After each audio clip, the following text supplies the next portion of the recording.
croit véritablement comme l'ensemble de l'œuvre que le Christ a accomplie, ce qu'on a appelé l'œuvre achevée de Christ. Amen. Amen. Donc la croix n'est pas juste un bout de poids qu'on doit porter. Et puis on dit, je suis en train de porter ma croix. Non, ce n'est pas cela. Je vais expliquer, donner quelques points importants tout à l'heure. Mais ce que nous devons comprendre, c'est un peu cela. L'œuvre que le Christ a accomplie à la croix du Calvaire pour nous réconcilier avec Dieu le Père. Parce qu'en vérité, le péché nous a séparés d'avec Dieu. Maintenant, pour expliquer quelques points directeurs inébranlables.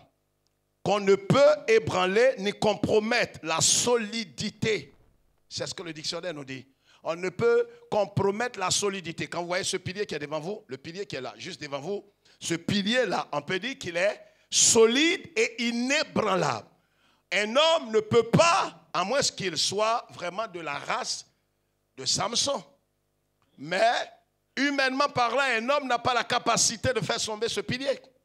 Donc on peut dire que ce pilier-là est inébranlable, il est solide, il est fort.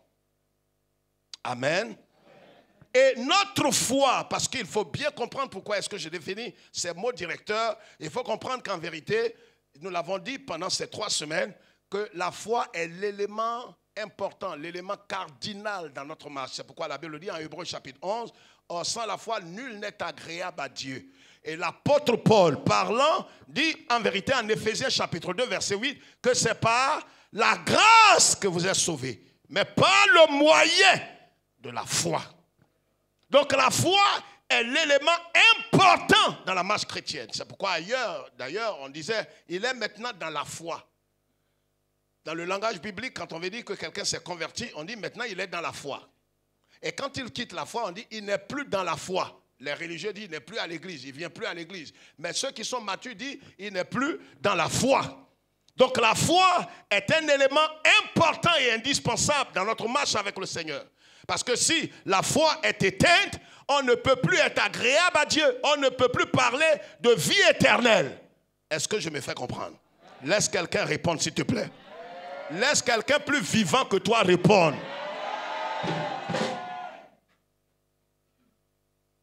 Parce qu'il faut comprendre que c'est vrai que nous sommes rassemblés, mais il y a des gens qui ont une grâce particulière et une communion un peu plus intense que certains. Ça, c'est sûr, c'est une motivation.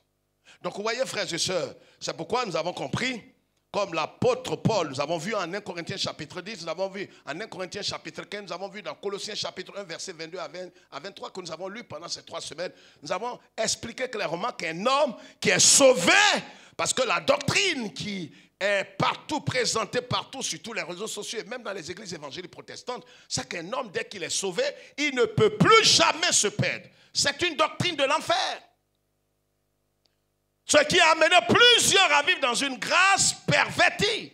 Ils ont appelé ça la grâce, mais c'est une grâce pervertie, parce que la grâce de Dieu enseigne à ne pas faire quoi? À ne pas se vautrer dans le péché. La Bible dit, celui qui invoque le nom du Seigneur doit s'éloigner du mal. Donc si un homme dit qu'il est sauvé et qu'il ne pratique pas le bien, il n'est pas sauvé. Parce que le Seigneur dit, vous les reconnaîtrez, pas par leur don de langue, pas par leur prophétie, pas par les prières qu'ils pourront faire, mais vous les reconnaîtrez par ce qu'on ne peut pas falsifier, qui est le fruit de l'esprit. C'est pourquoi c'est mieux qu'on se comprenne très bien, frères et sœurs. Donc un homme qui a accepté le Seigneur, qui est en train de vivre avec le Seigneur, à un moment donné, s'il ne veille pas sur son cœur, et d'ailleurs c'est pourquoi le sage dit en Proverbe chapitre 4, veille sur ton cœur plus que tout. Nous verrions sur d'autres choses plus que notre cœur. Mais c'est de notre cœur que sont les sources de la vie. Si un homme ne veille pas sur son cœur, comme l'avons vu il y a quelques mois en arrière, c'est sûr et certain qu'il va s'effondrer. Je ne suis pas en train de dire, quand tu as connu le Seigneur, tu as expérimenté les dons spirituels, tu as expérimenté la plénitude de l'esprit, tu as été scellé par l'esprit. Et que parce que tu es allé voler, tu es perdu. Non. Tu as péché, tu es perdu. Non. Tu es allé commettre l'adultère. Ce n'est pas ce que nous sommes en train de dire. Nous sommes en train de dire qu'il y a des hommes et des femmes qui ont été déchus de la grâce. Comment cela s'est passé? Je l'ai expliqué les semaines passées en disant tout simplement que les choses viennent à petites touches. Je commets le péché et je ne permets pas au Saint-Esprit de faire son œuvre dans mon cœur. comprenez très bien ce qu'on appelle le péché contre le Saint-Esprit. Parce qu'en vérité, le seul qui nous convaincra de péché, de jugement et de justice et qui nous amène à la repentance, c'est le Saint-Esprit. Quelqu'un comprend ce que j'ai dit? Si je ne permets pas au Saint-Esprit de faire son œuvre de conviction dans mon cœur, il n'y a personne d'autre dans le ciel qui peut me convaincre. Le seul qui vient sur la terre, c'est comme si on avait remis la clé de votre porte à un jeune bossu qui est devant la maison. Mais il savait que ce jeune bossu-là, tu ne parles pas avec lui. Tu n'as pas de communion ni de relation avec lui. Et tu es tellement imbu de toi que quand tu rentres chez toi, tu n'as pas coutume de le saluer. Et tu arrives chez toi et tu viens, tu as un voyage. Tu viens chercher ton passeport, tu as 1 heure du temps pour arriver à l'aéroport. Mais il savait que tu arrives à la maison et ton époux dit qu'elle a laissé la clé à quelqu'un. Mais ton problème est que tu ne parles pas avec celui à qui on a remis la clé.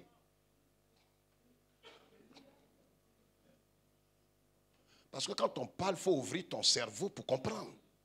Le seul de la divinité qui vient pour convaincre, ce n'est pas Jésus, ce n'est pas le Père, c'est le Saint-Esprit. Maintenant, si le Saint-Esprit te parle et que tu ne l'écoutes pas, il n'y a pas de salut. On ne peut plus rien faire pour toi. Tu arrives, tu as 1 heure du temps pour arriver à l'aéroport, mais il savait que tu ne parles pas avec ce jeune qui est là parce que tu le méprises. Maintenant, ce que je vais vous dire ce soir, il faut bien comprendre. Voyez, le Saint-Esprit, on le reçoit, il nous revêt, il nous remplit, il nous baptise, et après, on peut le frustrer. Et on peut l'éteindre. Le Saint-Esprit, on peut l'éteindre. Il ne faudrait pas que vous pensiez que vraiment là où nous sommes, Dieu nous contrôle, il nous oblige et tout ce qu'il fait, c'est unilatéral qu'il fait, il conduit notre vie. Non, nous avons une grande responsabilité dans la marche avec le Seigneur. C'est pourquoi en Deutéronome 30, il dit, je mets la vie et la mort devant toi, mais moi, Dieu, je t'encourage à choisir la vie pour vivre. Donc, il ne contraint pas les hommes, il n'oblige pas. J'ai expliqué dimanche, je crois que vous pouvez avoir la vidéo en ligne. Jean chapitre 10, le verset 28, Jésus dit, tout ce que le Père m'a donné, personne ne peut les ravir de ma main. Mais avant de dire cela, il a bien dit, je reprends. Parce que voici le verset clé de ceux qui défendent la doctrine de une fois sauvé, tu ne peux plus jamais te perdre parce que Jésus, tu vas te retrouver en enfer avec ta famille. Je ne ris pas quand je dis ces choses. Jean chapitre, combien?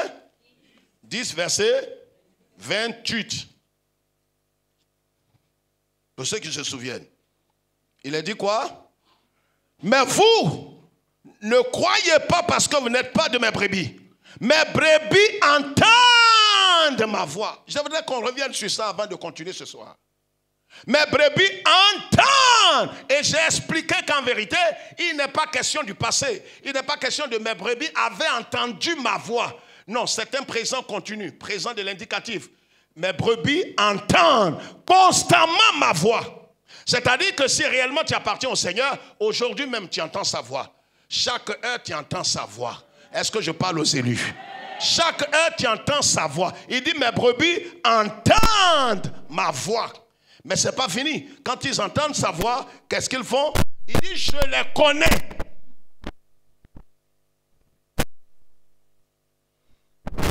Ce n'est pas toi ta connaissance qui importe, mais c'est quand Dieu te connaît qui a plus de valeur.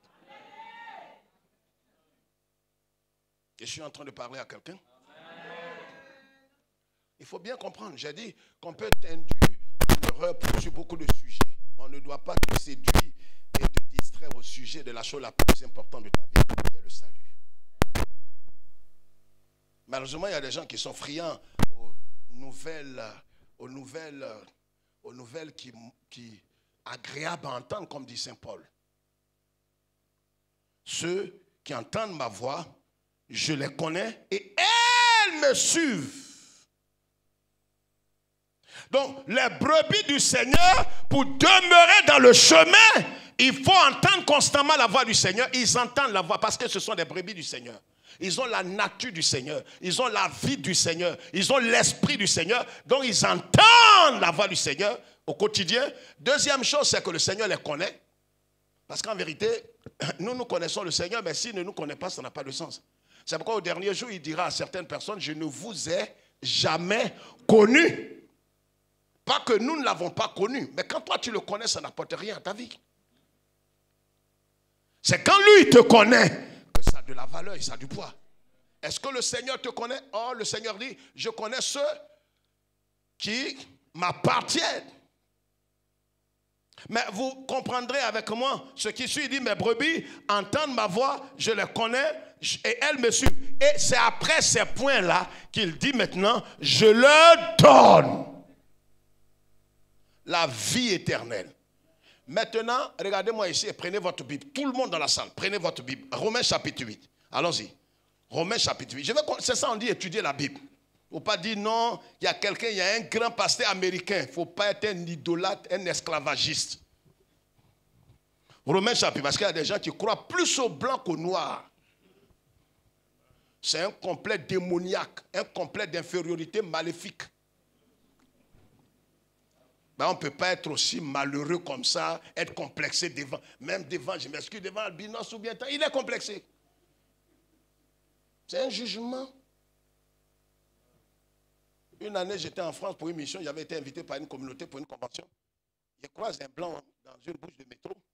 Il m'arrête, monsieur, vos pièces. Et vous êtes là pourquoi? Il dit, je suis là pour prêcher l'évangile.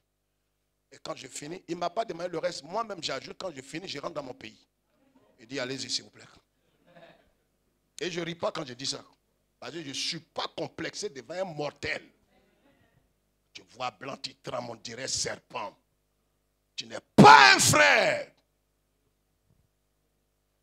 Lis la Bible, frère. Romains 8. Verset 24. Écoutez bien, hein? Jésus dit là-bas, je leur donne la vie éternelle. Mais regardez ce que la Bible dit. Toujours le Saint-Esprit. Allons-y, frère.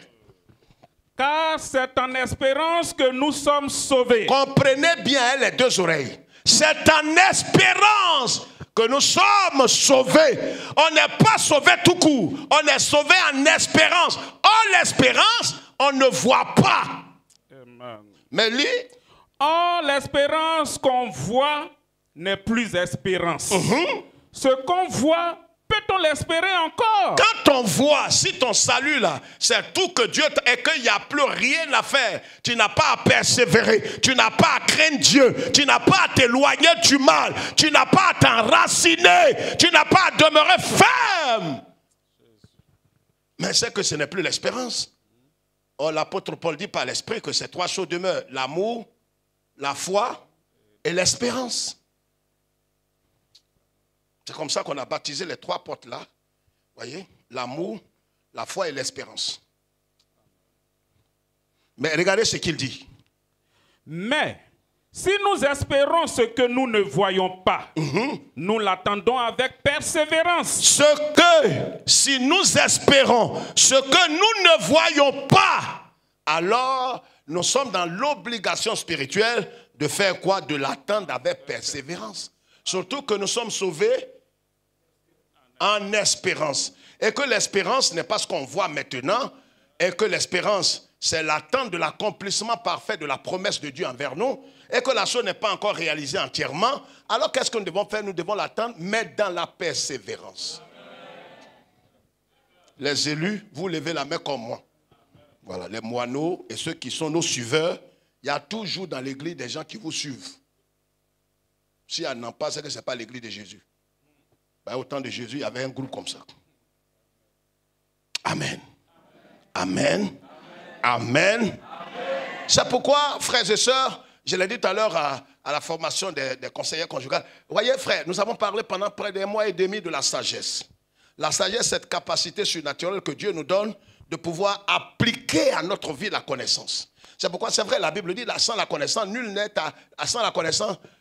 Mon peuple périt par manque de connaissance, pour parler comme ça. Mon peuple périt, mais on peut avoir la connaissance et périr.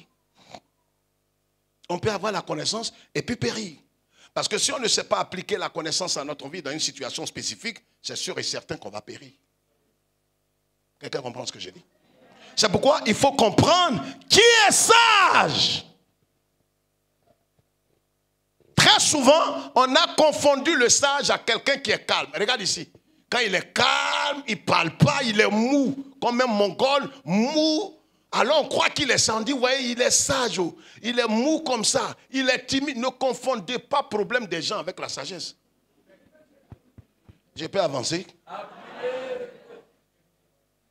Il y a des frères et sœurs ici qui ne parlent pas de nature, sont timides, ont des problèmes, ils ont des problèmes, ils ont des antécédents. Donc tu les vois, il est réservé, il ne parle pas, il est... C'est vrai, mais ce n'est pas une forme de sagesse. La sagesse a deux piliers. Pour ceux qui prennent note. La première chose que tu dois comprendre dans la sagesse, c'est que la sagesse bâtit. C'est pourquoi si vous voyez un homme qui se dit sage, mais il ne bâtit pas sa vie sur les fondements de la parole éternelle, il n'est pas sage. La Bible dit d'ailleurs que la femme sage bâtit sa maison.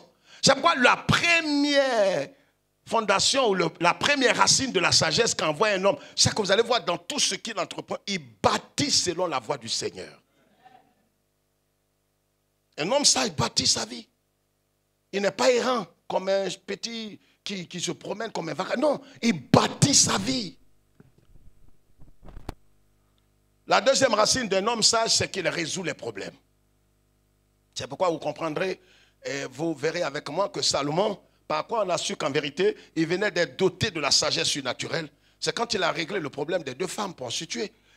Une femme elle s'est couchée sur son enfant et son enfant est décédé. Et c'est le matin qu'elle a observé ça. Encore, c'est une révélation qu'on va voir dans tout pendant Horeb. Il y a ce qu'on appelle les combats de la nuit. L'enfant là est mort dans la nuit. Comment une femme peut dormir et c'est le matin qu'elle constate? Vous savez, il y a des choses qui se produisent dans les ténèbres et dans l'obscurité et dans ce que j'appelle dans l'ignorance. Mais c'est le matin que tu vas constater. Quand il fait jour, tout le monde fait le constat. Mais les choses se sont produites la nuit et le résultat, on le prend le matin. Alors si tu n'es pas sage, le sage bâtit sa maison sur la voie de l'esprit, sur les fondements éternels, sur la prière, la méditation, la dévotion, la sanctification, l'intégrité, la loyauté. Bâtit sa maison. Il bâtit. Et c'est pourquoi le Seigneur dit que le sage bâtit sa maison sur le roc. Et l'autre a bâti sa maison sur le sable. Quand les intempéries sont venues, celui qui avait bâti sur le sable, sa maison s'est écroulée. Frères et sœurs, comment nous devons garder la foi? Parce que l'élément le plus important est tout ce que nous arrivons à faire, que ce soit les cultes, que ce soit les réunions, même les ballets, tout ce que nous faisons devrait pouvoir nous aider à faire quoi? À garder la foi, à nous enraciner davantage dans le Seigneur. C'est le but de tous ces programmes, rien d'autre. Amen. Amen. Amen.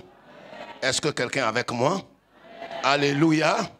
C'est très important de comprendre ces choses. Très important.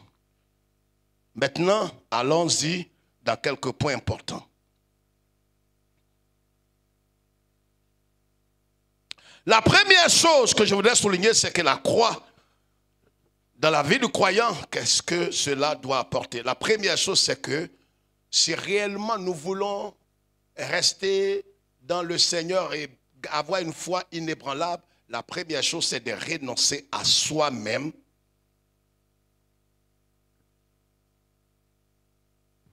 Mettre sa foi, sa connaissance de Dieu au-dessus de son amour propre. Tout ça, c'est le premier point.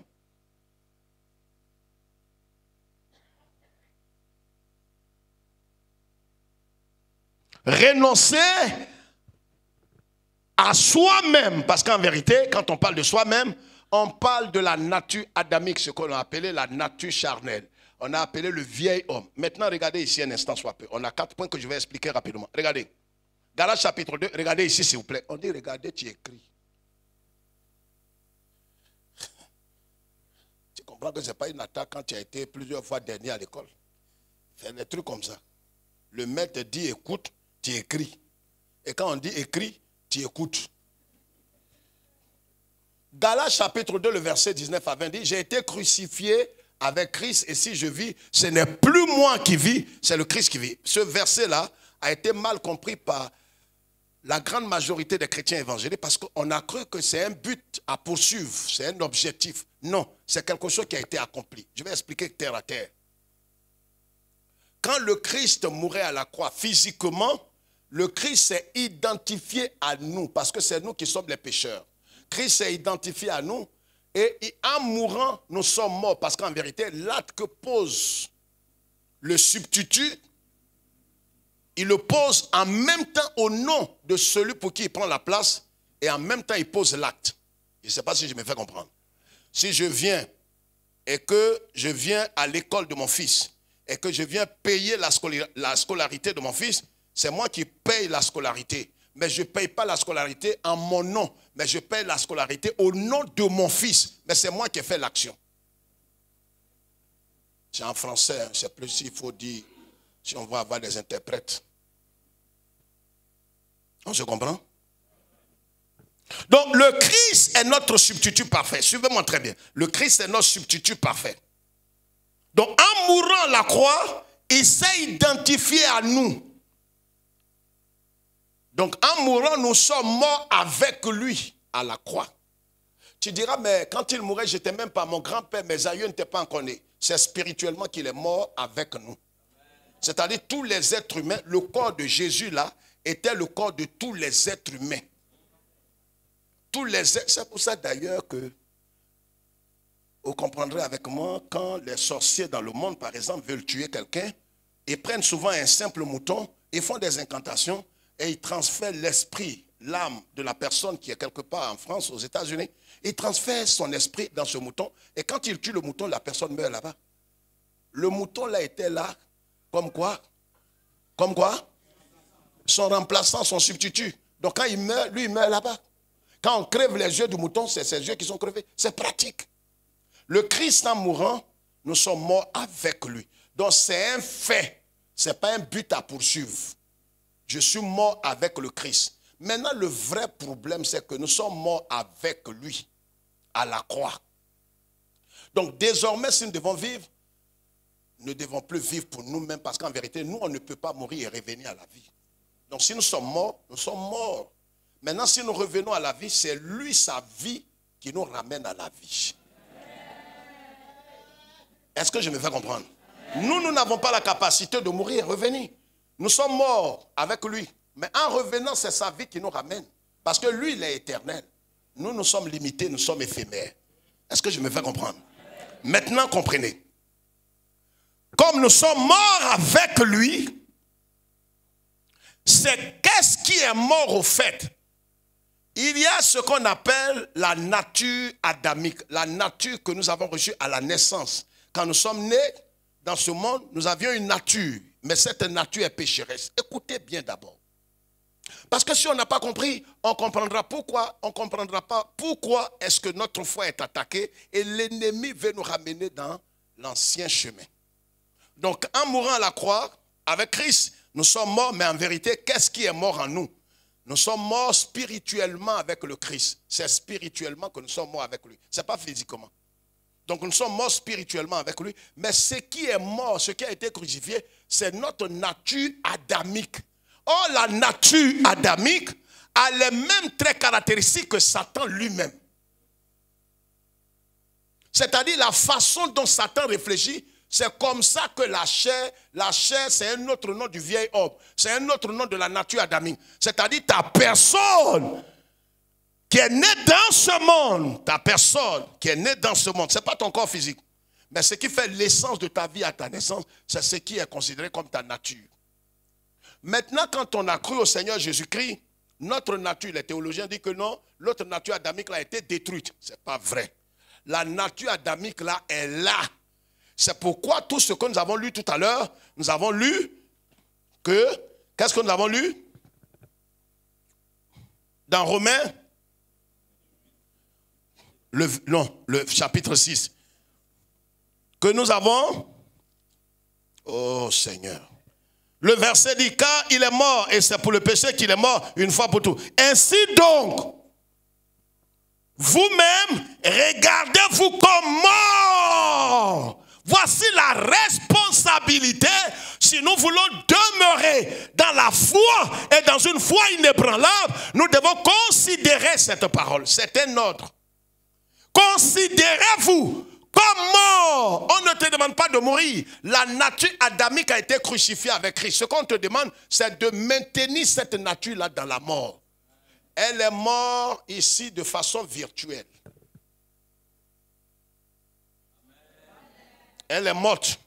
Mais ce n'est pas physiquement qu'elle est morte. Elle est morte de façon virtuelle. Maintenant, de façon pratique, toi, tu dois montrer et révéler et manifester qu'en vérité, cette nature a été crucifiée. Quand on parle de mourir ici, on ne parle pas d'annihiler. Quand on parle de mourir ici, on ne parle pas de disparaître. Dans le sens où ça n'existe plus. La chose est morte, mais elle est là éveillée. C'est pourquoi l'apôtre dit, dans Romains chapitre 8, le verset 13, qu'est-ce qu'il dit? Il dit, si vous vivez selon la chair, il dit d'abord au verset 12, d'abord, il dit, ainsi donc frères, nous ne sommes point redevables à la chair. C'est celle-là, la nature adamique qu'on appelle la chair. Si nous voulons développer une foi fondée, une foi inébranlable, une foi solide, la première chose, c'est de renoncer à nous-mêmes et c'est de considérer qu'en vérité, nous avons été crucifiés et ce qui a été crucifié ne doit pas être ramené à la vie par notre attitude. Parce que ce qui a été crucifié, c'est ce qui a été maudit. Quelque chose qui a été, c'est comme, vous permettez l'expression, un enfant va quelque part, il défèque, et puis tu vas ramasser pour amener au salon. Vous voyez que tout le monde a crié. Mais c'est l'attitude que nous avons. Les toilettes sont dans la maison. Mais on mange. Souvent même, il y a des toilettes dans la chambre. Il y a le WC dans la chambre. À quelques 2 mètres de la chambre à coucher. Dans la chambre là-bas. Mais ça ne nous gêne pas. Parce qu'en vérité, les excréments ne sont pas éparpillés dans la chambre. Ils sont dans un endroit spécifique. Cet excrément humain est à l'intérieur de toi qu'on appelle la chair. On l'appelle la nature adamique. Qui a les mêmes traits caractéristiques que Satan lui-même.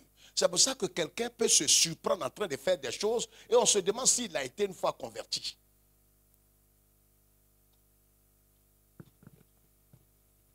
C'est pourquoi quelqu'un peut être converti et puis on se demande si réellement il est converti parce que sa vie, et c'est ce qui est arrivé aux Corinthiens, ils étaient convertis, ils connaissaient les 9 dons de l'esprit. Mais c'est dans ça qu'un petit qui était baptisé dans le Saint-Esprit, qui priait en langue, est allé prendre la femme de son papa. Oh, il est converti.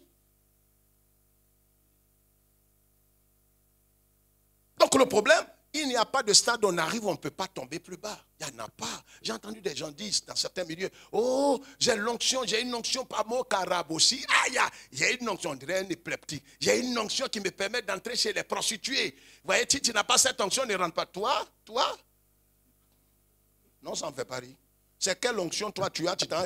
Il y a au moins 20 ans en arrière, des gens, des chantres ici. Non, moi, le Seigneur m'a appelé à évangéliser dans les boîtes de nuit.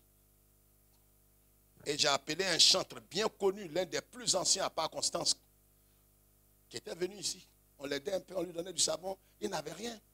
Et je lui ai dit, il faut écrire sur notre pancarte. Il m'a dit, ah non, mais le vieux, c'est des jeunes chrétiens que je connaissais.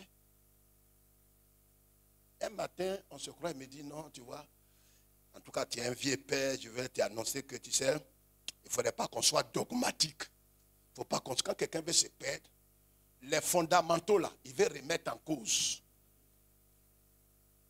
Quand quelqu'un te pose la question, et donc on ne va pas au cinéma quoi, on ne va pas, mais va au cinéma. À qui tu demandes? Je suis ton camarade. Donc si on comprend bien, on ne boit pas bière. Mousse de maïs là, papa, on ne boit pas. Mais est-ce que tu buvais un peu le goudron? Tu me vois rire? Bois goudron, ça n'engage que ta famille et toi. Moi, je t'expose l'écriture. Je ne te contrains pas. Dieu même ne te force pas.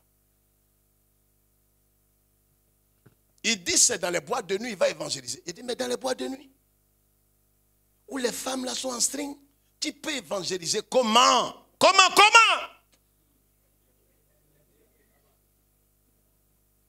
Des gens qui se prennent pour des Superman. Non, tu sais, ben, moi, pasteur, tu vois, ben, je marche avec mon ami, c'est un délinquant, il fume la drogue. Mais tu vois, moi, je marche avec lui, il boit, il est dans les femmes, mais moi, je ne suis pas dans les femmes. Tu es un menteur, fils de menteur. Toi, tu es un délinquant en téléchargement. Tu es un menteur. Dis-moi avec qui tu marches constamment et te dirai ce que tu es en vérité. Tu es un menteur. Et tu vas dire que tu ne bois pas.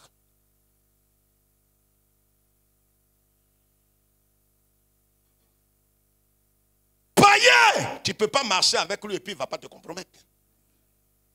Monsieur converti. Et puis il faisait, on avait des soirées dans nos quartiers, on appelait ça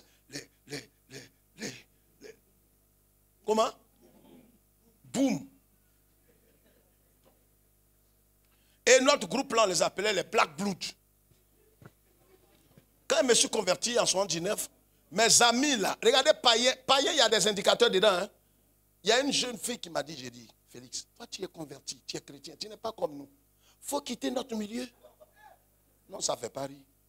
J'ai dit, j'ai eu tellement honte. Moi-même, j'ai... Tu sais, quand la vérité te pénètre comme ça, tu regardes comme ça, tu regardes. Païenne, cru. Mais dis, mais toi, tu n'es plus comme nous. Tu suis maintenant Jésus. Mais tu es avec nous dans Boum, là. Regardez. Boum, on est parti. On m'a dit, non, les autres, là, paye ta contribution. J'ai payé, c'était pendant les vacances, les années 80. J'ai payé. On vient, ils ont fait Boum, on fait ouverture de bal. Moi, j'étais assis, je ne parle pas. Ils ont envoyé les petites bières. À cette époque, je ne vais pas faire publicité. Il y avait des bières qui étaient sorties. Les gens ouvrent, ils boivent, autour. Donc Jésus, on m'appelait Jésus au quartier. Jésus, tu ne bois pas? Ah, mais tout ça là même, tu fais quoi au milieu de nous? J'ai dit, les gens m'ont... C'est-à-dire, j'étais assis, je ne me suis pas levé. Quand ils dansent, j'ai dit, non, ça, tout ça, c'est musique païenne. C'est musique païenne. Ils boivent les bières. J'ai dit, bière là, ça va vous conduire en enfer. Ça va vous conduire en enfer. J'ai dit, on danse les gens dansent jusqu'au petit matin, 5 heures. Quand je me suis levé, il y a un à la fin qui m'a dit, j'ai dit, est-ce que vraiment, toi-même, ça ne te gêne pas? Les païens parlent aussi, hein.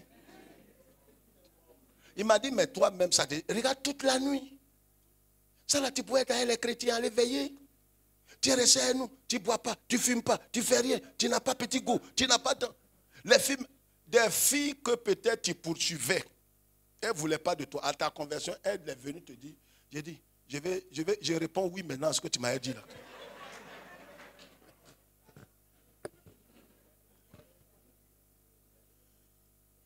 Il faut rompre avec eux. Et comment tu vas rompre avec eux? Normalement, c'est pas en disant non, je suis prêt à vous. Ta vie, normalement, doit les déranger. Au point où, quand toi-même tu viens, parce qu'en vérité, tu es mort avec Christ. Et maintenant, ce que tu entretiens, c'est ta foi. Il faut que tu gardes ta foi en Jésus-Christ. Et pour le faire, quand tu vis une vie de sainteté, de pureté, de crainte de Dieu, la lumière chasse les ténèbres. Normal, un païen cru ne peut pas venir et puis il est à l'aise avec toi. Tu es un délinquant. Je pèse mes mots. Tu es un païen. Je vous ai parlé de mon ami intime avec qui j'ai grandi. On partait au cinéma. À commencer là, quand on était petit. Mouinzin, t'entends les vieux cinémas des années 70 là. On partait là-bas. Quand je me suis converti, 32 ans après on se croise, il m'appelle tonton. On a même âge. Il dit, et puis il ne peut pas me tutoyer. J'ai dit, mais frère, c'est moi. Il dit, oui, je sais. Je sais, grand frère. Il m'appelle grand frère encore.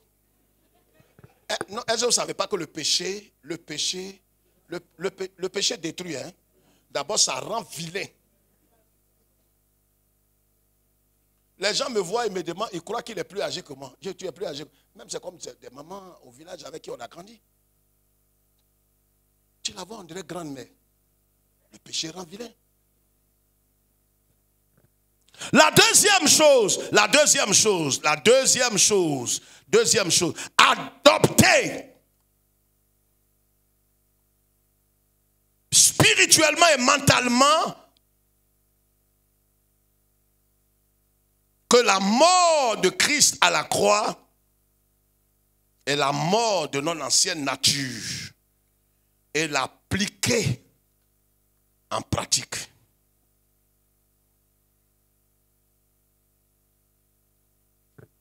quand tu considères que la vieille nature a été crucifiée avec Christ et qu'en vérité c'est cette nature qui a été crucifiée, parce que c'est elle qui est c'est pourquoi la Bible l'appelle l'arbre du péché, le corps du péché, c'est la nature adamique. C'est pourquoi si tu permets à la nature adamique de reprendre vie, elle va te ramener dans l'enfer. Donc là où on est, regarde ici, de la même manière que tu as l'homme qu'on appelle l'homme nouveau, la nouvelle nature, il y a l'ancienne nature qui est là. Et l'ancienne nature, si tu ne veilles pas et que tu ne la maintiens pas crucifiée, parce que, on va voir tout à l'heure, cette ancienne nature va te reconduire dans le péché. Parce que les tentations vont venir sous forme de besoins légitimes que tu dois satisfaire. Oh non, tu vois, tu es seul. Si tu regardes la pornographie, ça fait quoi? Ça fait rien. C'est pour te maintenir. Dieu même a dit, vraiment, tu vois, c'est pas tout qu'il faut. Il ne faut pas abuser. Tu vois, la bière, tu es seul. Bois au moins une bière, c'est du jus de maïs. Tu vois, jus de maïs. Tu vois, le raisin que vous buvez. C'est ça qu'on prend pour faire le vin. Bois ça. Et toi-même, quand tu bois, tu as une certaine satisfaction intérieure. Et puis, paradoxalement, tu vois que tout prospère. Mais pourquoi tu vas laisser ça? Voilà comment, toi qui as été délivré de l'esclavage du péché, parce qu'on a été délivré de deux choses. On a été délivré de la condamnation éternelle et de l'esclavage du péché. L'esclavage dont tu as été délivré là, petit à petit, tu veux te ramener dans la cage. Mais ça ne vient pas à grands pas. Ça vient par des petites touches. Ce que tu aimais avant là commence à revenir. Les plaisanteries, la légèreté, les sorties, les quoi, les petites copines. Tu vas voir, oui, ben, il y a longtemps, hein, toi tu fais rien à un mois, comme un chrétien. Et j'entends ce langage avec des chrétiens matures. Avec ton ex, tu fais rien à un mois. Tu t'entends parler. Non, ça me fait pas rire. Il n'a qu'à faire quoi avec toi? Tu sais de quoi tu veux parler? Chrétien. Et maman, tu fais rien à un mois, hein? Tu fais rien à un mois. Il n'a qu'à faire quoi avec toi?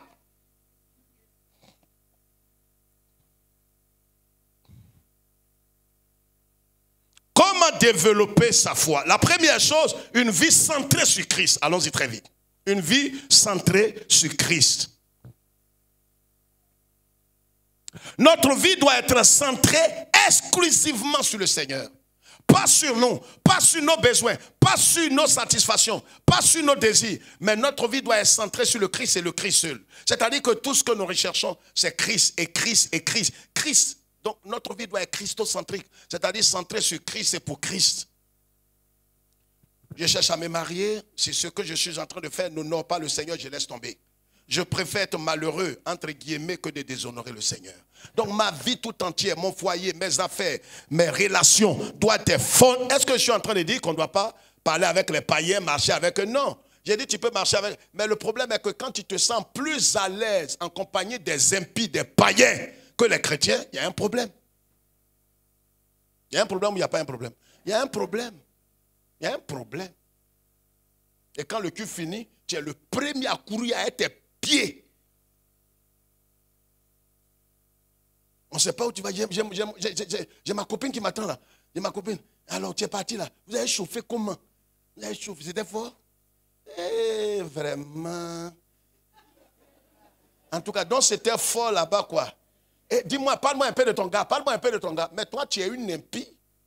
Est-ce que tu ne peux pas nous rendre un service de quitter l'église? Je suis au sérieux dans ce que je dis là. Je parle de la foi. Ça ne va pas? Jusqu'à demander à ta copine comment elle a chauffé avec son garçon, son gars. Ça va là? C'est-à-dire là où tu es là, tu as envie d'avoir garde. Mais comme pour ne pas qu'on parle, tu ne sais pas que faire. Ce n'est pas correct. Ce n'est pas normal. Tu peux demander à une païenne, et c'était comment? Je dis, regarde comment ça me fait. Ça fait quelque chose. Tu es une impie. Tu es une impie.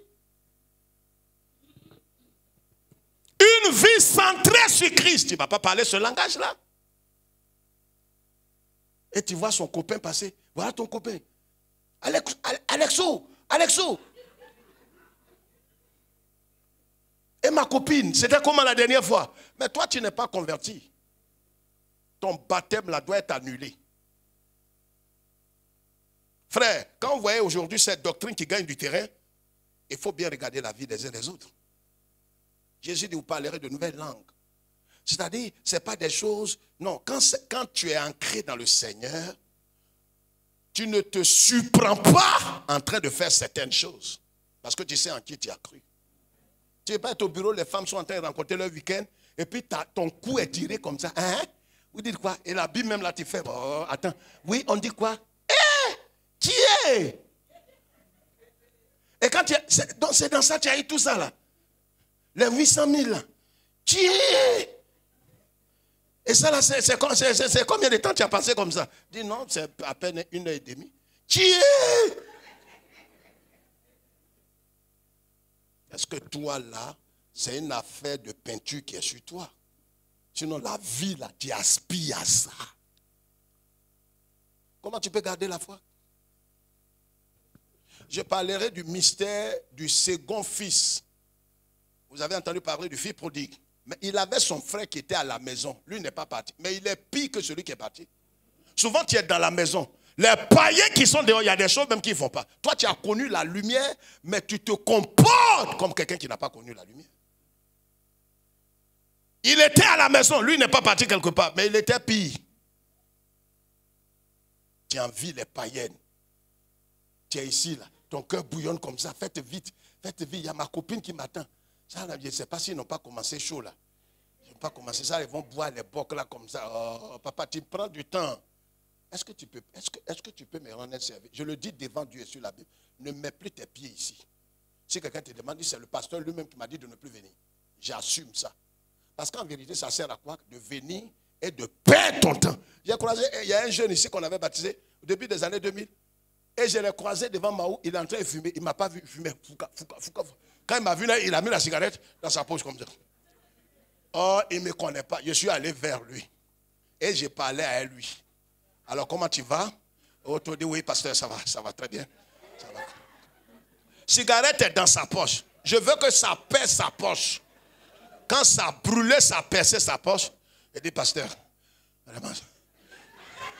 c'est pardon seulement qui est dans ma bouche. Hein, c'est pardon. Ça veut dire, tout ce que vous dites à l'église, là, la chair là, m'a dominé. Je reconnais.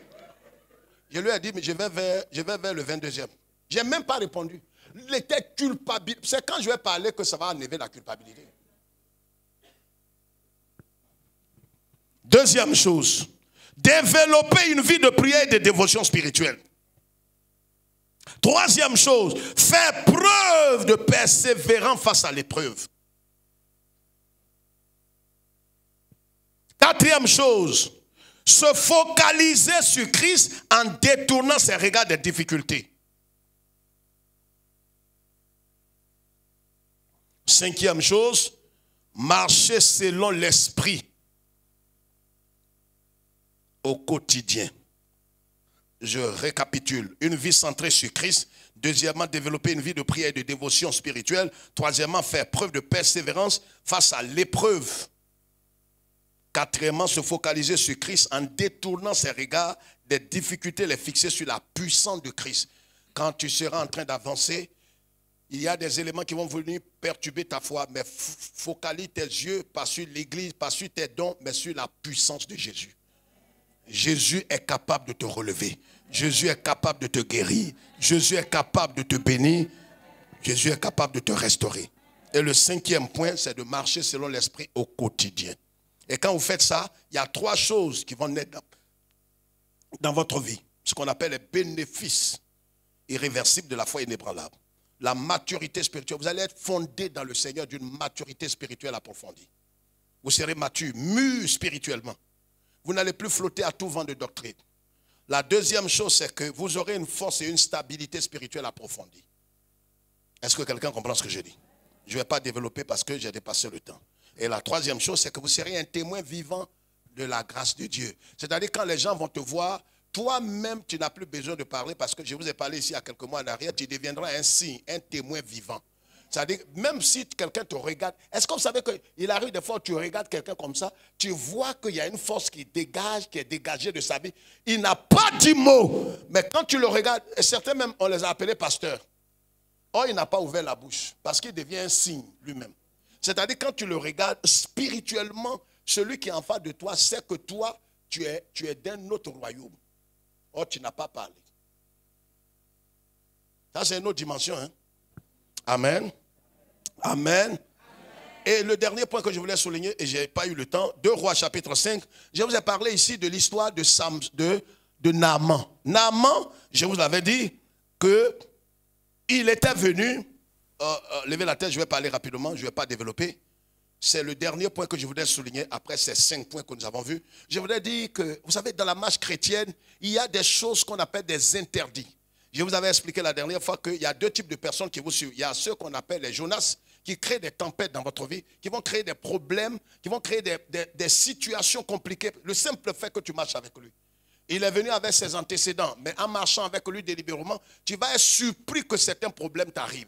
Ça ne vient pas de toi ni de tes problèmes, mais ça vient de lui. Jonas est rentré dans le bateau là, et le bateau là a commencé à tanguer.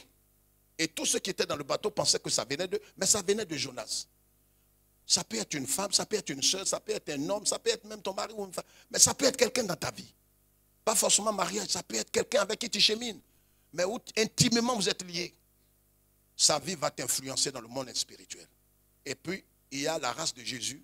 Lui ne crée pas les tempêtes, mais il calme les tempêtes. Et puis, je vous ai parlé aussi il aura toujours un maître dans la vie de chacun pour qu'on soit toujours dépendant de lui. Vous vous souvenez de ça?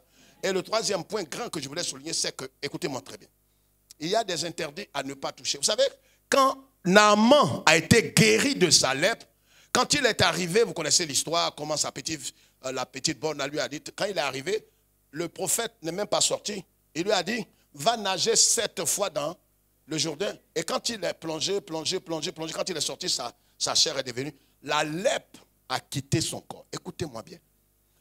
Et mes frères pasteurs et les leaders, les anciens, écoutez-moi très bien.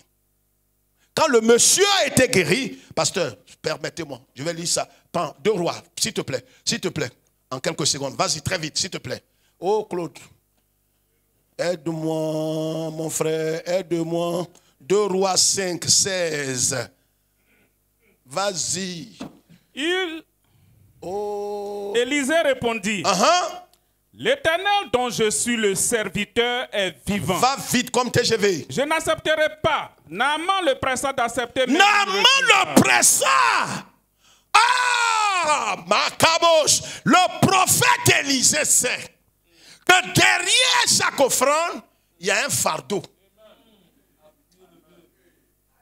On ne prend pas offrande comme ça. Tu vas mourir avant ton temps. Il y a des choses que tes pères éclairés dans la sainte doctrine ne font pas. C'est ça toi tu veux faire. Tu te crois grand. Élisée lui a dit, l'argent que tu veux donner là, c'est vrai, on n'a rien. Mais je ne prends pas. Élisée sait de quoi. Le seul être humain qui avait une double onction. Et il devrait transférer ça à Géasi pour que Géasi ait 4 dimensions de l'onction. Voyez, il y a des promesses à cause de l'attitude de ton cœur, de ta cupidité. Des choses que tu veux avoir avant le temps, ça va te faire perdre.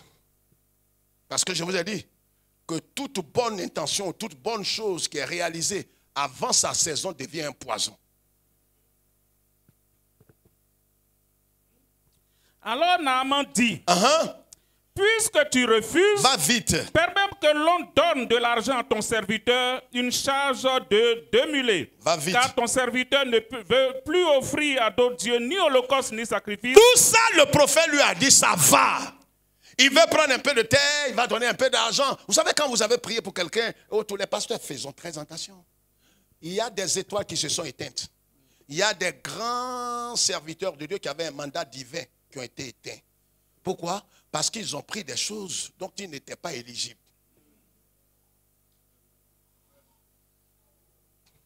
Tu n'es pas qualifié. Il y avait un frère comme ça ici qui voulait se suicider. Je prêchais à la radio Fréquence Vie. Et puis à cette époque, les années 2000 ou 99, il est venu ici et on a prié pour lui et tout. Il était un prestataire. On l'a mis à la porte ici pour que ceux qui, dans la semaine, qui veulent apporter les dîmes, ils ramassaient les dîmes là, les dîmes, autour. Oh, ils bouffent.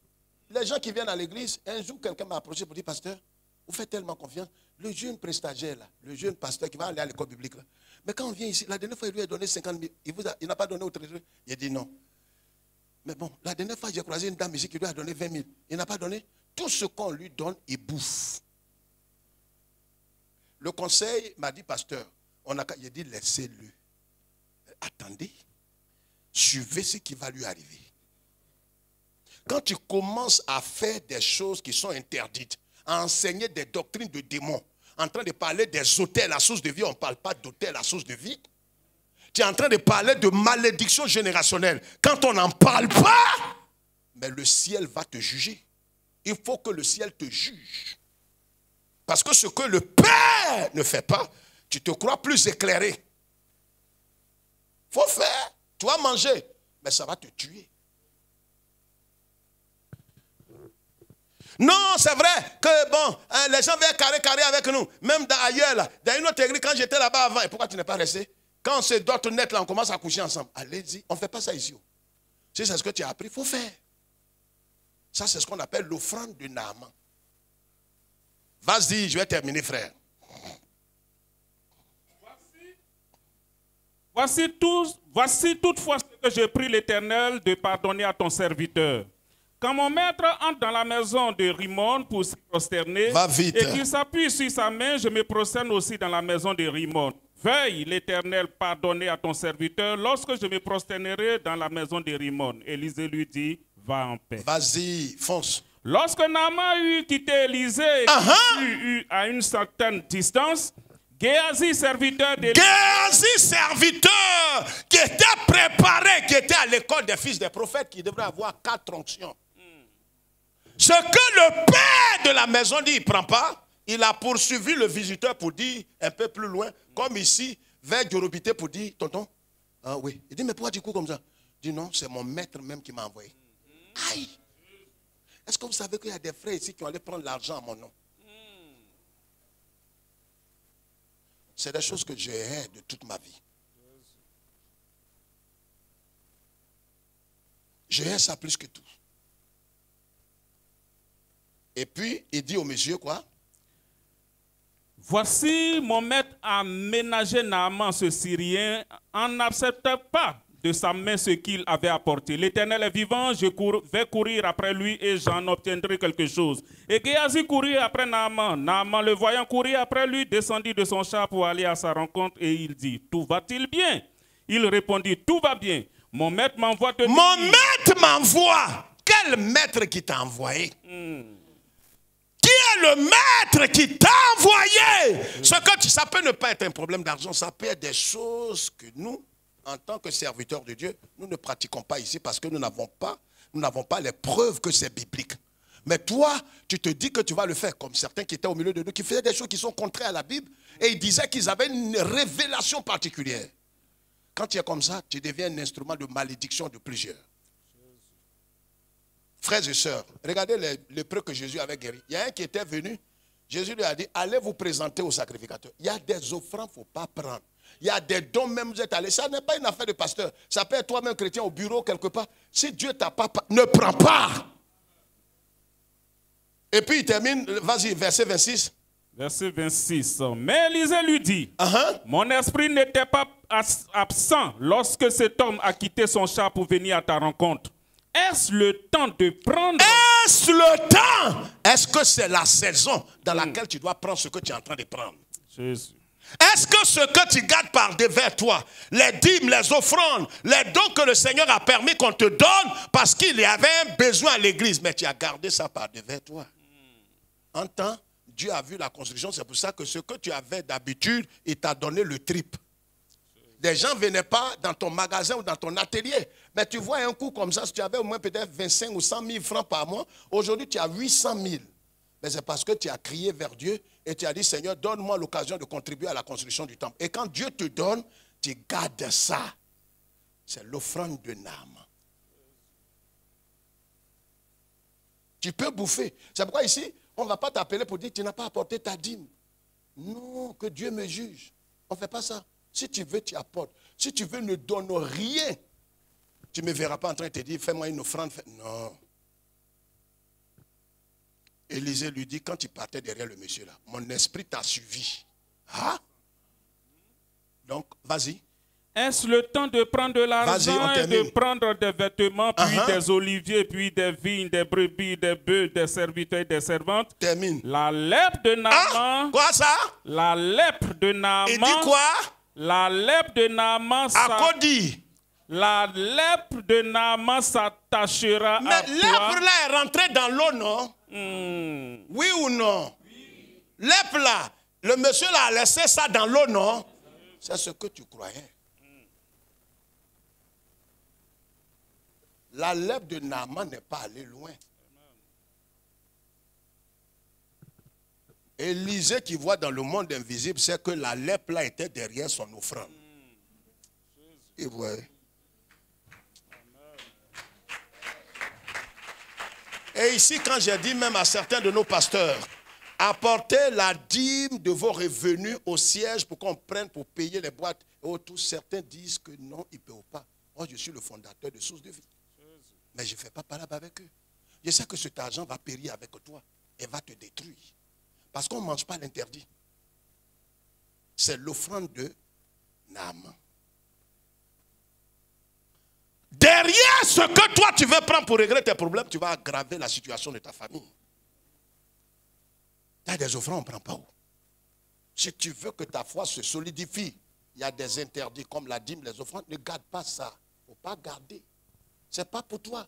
Un homme normal ne mange jamais un avocat à son noyau. Même s'il est en train de manger l'avocat comme ça, il a enlevé sa peau qu'il mange. Quand il mord le noyau, il jette tout ce que... Parce qu'en vérité, un homme normal qui a toutes ses facultés ne peut pas manger le noyau de l'avocat. C'est toi seul.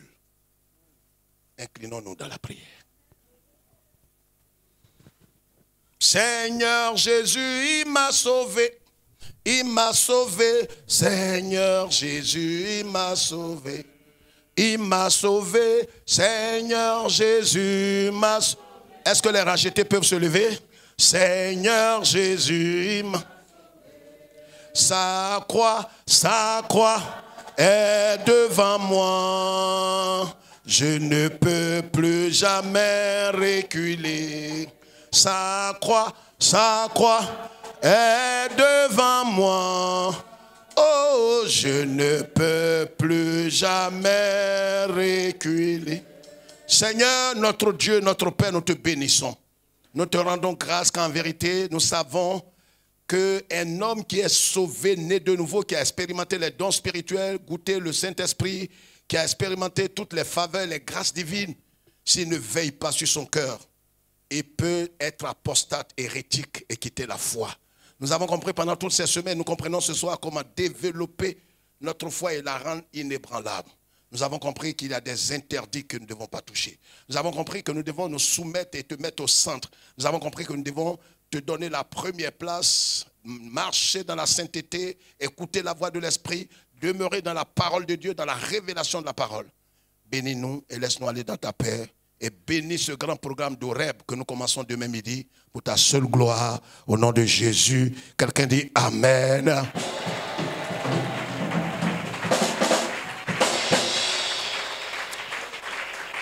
Que Dieu nous bénisse.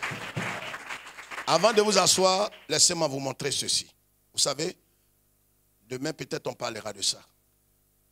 Jésus, dans Ésaïe 9, il a dit que un enfant nous est né.